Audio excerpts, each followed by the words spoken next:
Well, good morning, everyone. It's a real privilege to be with you all again this morning. As some of you will remember, I visited for the first time about 6 years ago before I went out as a mission partner with Church Mission Society to serve in Guatemala. And I'd just like to thank you all for being one of my link churches and continuing this partnership together so that I can serve and do ministry and mission in Guatemala City. I'd just like to recap on what I have been doing and then share a bit about what I am going on to be doing and how I feel God has been speaking to me recently about the work I do in Guatemala and how I've been serving him and continue to serve him in Guatemala City. Just a recap, if we're going to go to the slides as well, I wasn't really sure where Guatemala was before I went. So for those of you who don't know, if we go to the next slide, we can see it's in Central America, which is just above South America, part of Latin America. And if we go to the next slide, we'll be zooming in and actually be able to see Guatemala a little bit more clearly outlined. It's a beautiful country with lots of diverse kind of landscape, volcanoes, mountains, rainforests, two coasts, so it's a real blessing to be able to live in such a nice part of the world. There are some challenges within that as well, because there are earthquakes and volcanoes that do actually erupt and things like that. But on the whole, it's a really beautiful place to live. The climate's a lot nicer than the current weather here, I have to say.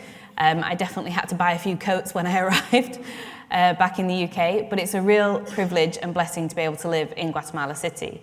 If we go to the next slide, we'll be able to see a picture from a recent conference I went on with Church Mission Society. The picture, the big group of people there, is a group of missionaries from all across Latin America, serving with Church Mission Society and local partners as well across the whole of Latin America.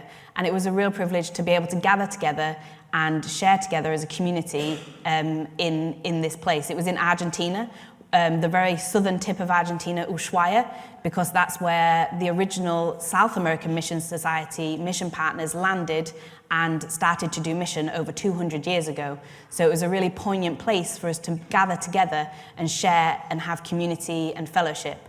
And we were able to rest in the verses from Matthew 11, verse 28 to 30, which I'm going to share with you in a moment.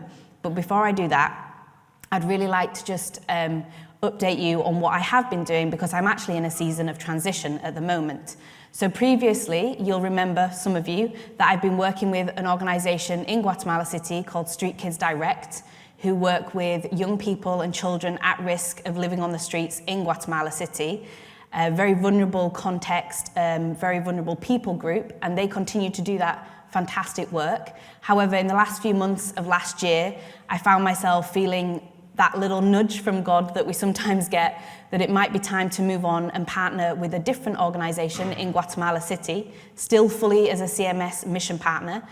And that transition period was actually quite challenging for me, because I'd been serving with Street Kids Direct for 5.5 years. I really loved the work that I did and the work that they do with young people. But I also felt that my role had become more administrative and also the coordination of centres, whereas those roles could be held by Guatemalan people, local people, and I'm sure that they could do it a lot better than I was doing it. And my passion was to be working more full-time with young people, actually hands-on in discipleship and in discipleship of other people. And so that gentle nudge had me out the door at Street Kids Direct, and that relationship continues, obviously. But I found myself in a season of transition. I wasn't really sure what I was going to be doing next 100%. And I also felt quite weary, having spent 5.5 years in very intense mission context in Guatemala City, seeing a lot of really challenging things and being part of a ministry that serves a very vulnerable and at-risk population group. And so I was very weary, and I also felt really burdened, because I was in a season of a couple of months where I didn't feel like I was doing enough, even though I was volunteering at my local church and still involved in some mentoring from Street Kids Direct. I felt a bit useless. I felt like I wasn't doing anything and I wasn't serving God enough.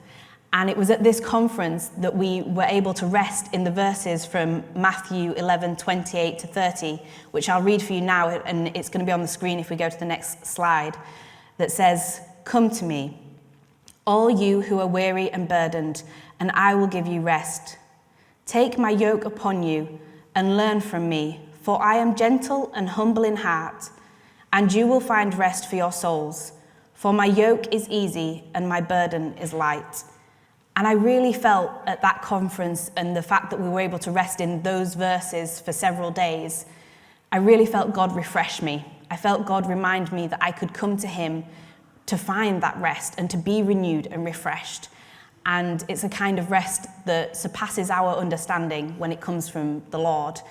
And I was able to come to him with my weariness and lay all of those things down after 5.5 years serving in the same ministry and being exposed to a lot of really challenging contexts and situations. And I also was able to lay that feeling of burden of not being useful down. And God reminded me that he doesn't love me because of what I do, but he loves me because of who I am, and because he loves me because he's our Father and I'm his child. And through that process, for me as an individual, I also felt God say to me, that's what I want you to do for others.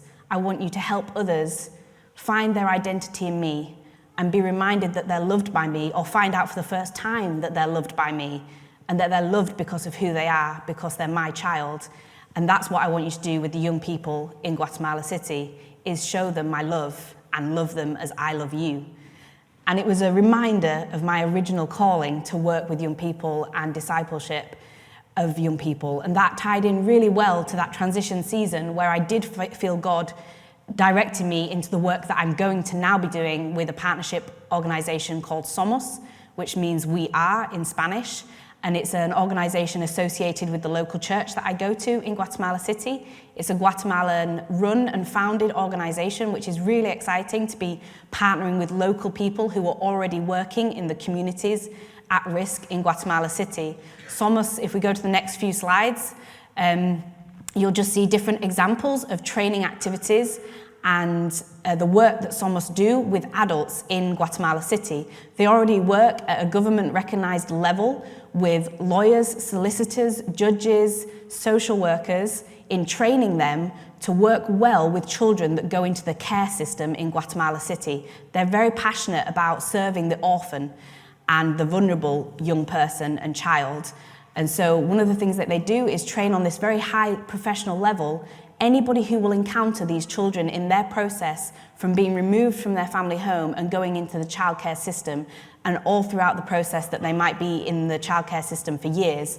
Any adult that might come across that child might only get an hour with that child if it's a judge or a solicitor. They might only get a few hours with that child in their whole process. But how can they, as an adult, help that child in that moment have the best possible experience in such a vulnerable and traumatic time in their lives? And so that's the kind of level of training that SOMOS does with young people.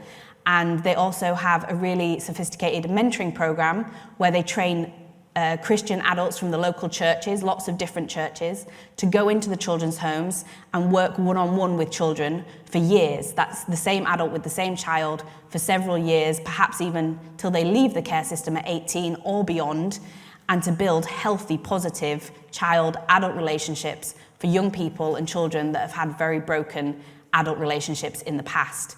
And part of my new role with SOMOS is to help those adults when they're discipling their young people. So they already get a lot of support and training to do their work with young people, but my role is to come alongside them and help them find new creative ways to help those young people learn more about God and walk in their relationship with God and find their identity in Christ.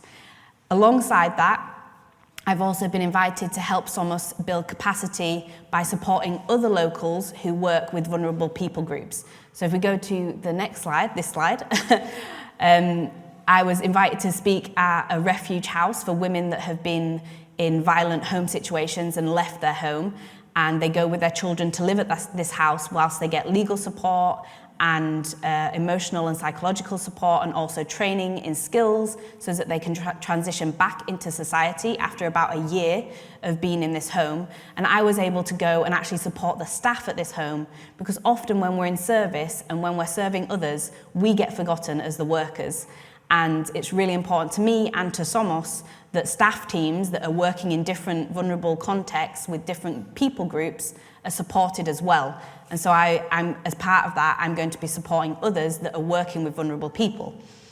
The other half of what I'm going to be doing, which I'm probably slightly more excited about, as much as I love training others as well, is going to be hands-on with groups of young people again. There's a community in Guatemala City called Bethania. It's just outside of Zone 7. The city is set into zones, which might not mean anything to anybody, but a part of one of the zones is a very high-risk area where there's a lot of drug abuse, alcohol abuse, violence, sexual abuse in the family homes, and risk from the gangs as well in Guatemala City. So that's the context where Bethania works. The project already works with young people in education support and arts and music, which is very therapeutic and can be really healing for young people. And again, I've been invited to join this team of volunteers that already work in the community to partner with them and to focus on the discipleship of the young people. So actually helping them in their walks with God, helping open up more creatively relationship with God and what that can look like.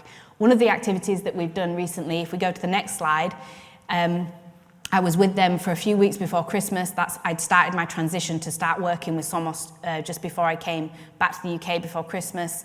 One of the activities we did, just as an example, was to think about their hopes and dreams for the future. Now, if you ask a child here in the UK what they want to be when they grow up, they usually know the answer to that question, and it's something fun like being a footballer, or something like being a doctor, a nurse, all kinds of different ideas. A child living at high risk and high alert can't answer that question because they don't know where their next meal is coming from. They don't know if that person that's abusive is going to be at home tonight. They don't know if dad's going to come home drunk and be violent.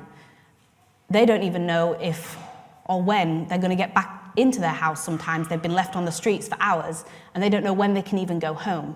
And so for a child like that, in that context, thinking about the future isn't even on their radar. And so one of the activities we do with the children quite regularly is to focus them on a brighter future, start to open their minds to the possibilities and opportunities that can be available to them with our support so that they can have a future that they can dream about and they can get excited about something different.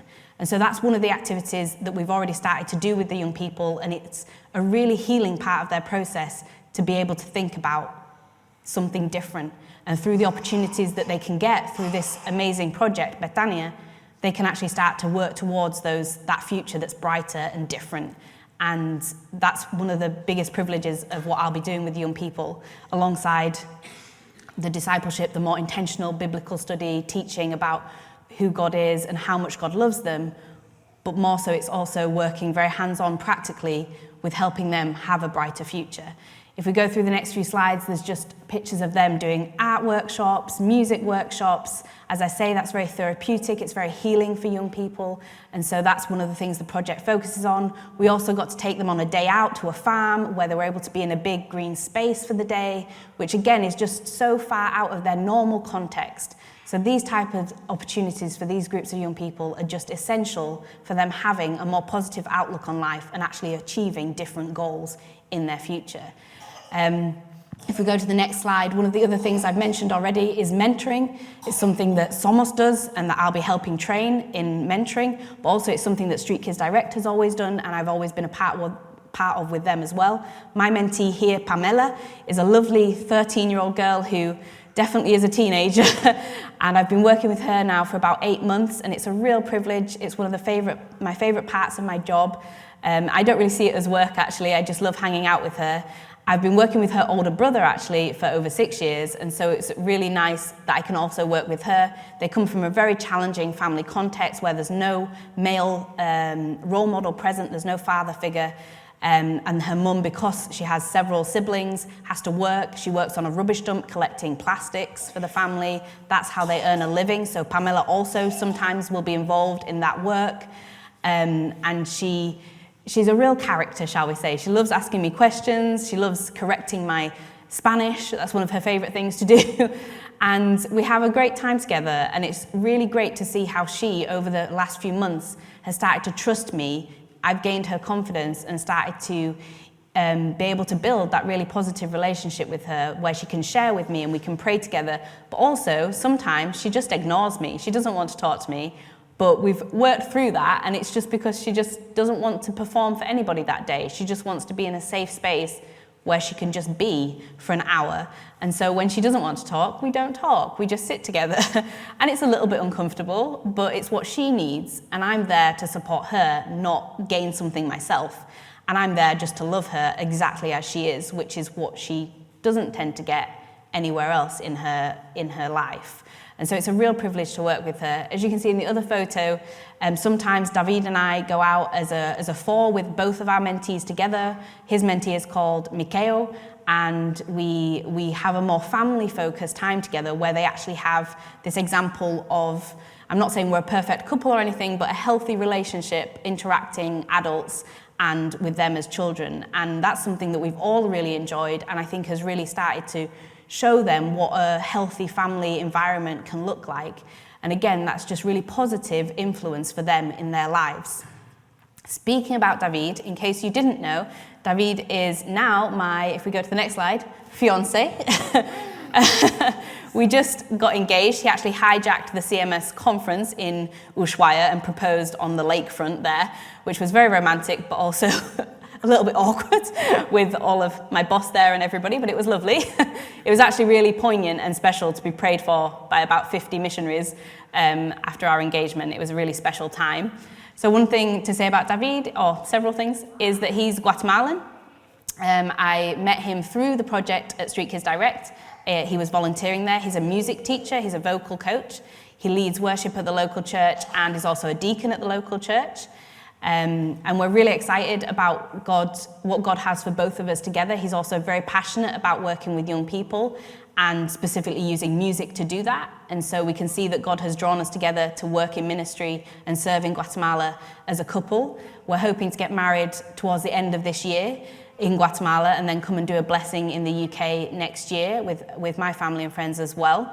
And it's a really exciting time for him to be able to go through the selection process with CMS and join me as a mission partner, and so join this partnership with the local churches here in the UK as well, which is really exciting.